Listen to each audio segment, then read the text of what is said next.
కరెక్ట్గా ఉదయం 9 గంటలకు బీసీల రాజకీయ పార్టీ రాబోతుందనేటువంటి అంశాన్ని మేము ప్రకటించడం, గంటన్నర తర్వాత ఈ కార్యాలయం పైన మా పైన హత్యాయత్నం జరగడం, కల్వకుంట్ల కవిత ప్రేరేపించి ఇక్కడికి తోలిచ్చి హత్యా ప్రయత్నానికి పాల్పడింది. ఇవాళ బీసీల పైన దాడులు చేస్తే, తీన్మార్ మల్లన్నను హతమారిస్తే బీసీ ఉద్యమం ఆగిపోతుంది అని కల్వకుంట్ల కవిత గారు భ్రమపడుతున్నారేమో.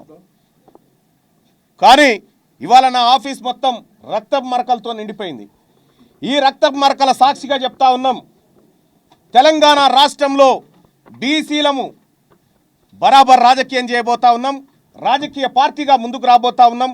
ఈ హత్యా ప్రయత్నాలకు తెలంగాణ ఉద్యమంలో మీ నాయన 1200 మందిని చంపిండు. ఆ తర్వాత నేరెల ఘటనలో అనేక మంది మీ అన్న చంపిండు, లారీలతో దొక్కించి చంపిండు. ఇవాళ బీసీ ఉద్యమాన్ని అనసడానికి మీరు చేస్తున్నటువంటి కుట్ర ఏదైతే ఉందో దీన్ని సమాజం అంతా గమనిస్తుంది. గతంలో కూడా కేటీ రామారావు అనుచరులు కూడా గతంలో అనేక సార్లు దాడులు చేసినారు, దాడులు చేసి విధ్వంసం సృష్టించినారు. దాదాపుగా 60-70 సార్లు నా మీద కేసులు పెడితే ఏ ఒక్క రోజు కూడా తీన్మార్ మల్లన్న కానీ మా ఆఫీస్ సిబ్బంది కానీ ఎవరిపైన ఒక చేయి వేసిన పాపాన పోలేదు. మేమంత సామరస్యంతో ఉన్నాం. కానీ వాళ్ళ కల్వకుంట్ల కవిత గారు ఈ రకమైనటువంటి హత్యా ప్రయత్నాలకు కూడా స్కెచ్లు వేస్తారన్న విషయం ఇవాళనే అర్థమవుతా ఉంది. ఖచ్చితంగా తెలంగాణ రాష్ట్ర వ్యాప్తంగా బీసీలంతా ఎక్కడికక్కడ కల్వకుంట్ల కవిత దిష్టి బొమ్మలు నలగబెడతా ఉన్నారు. బీసీలను అనగదొక్కాలని చూస్తున్నటువంటి ఆమె పైన చర్యలు తీసుకోవాలని డిమాండ్ చేస్తూ ఉన్నారు. మేము కూడా ఖచ్చితంగా కార్యాచరణ చేస్తాం.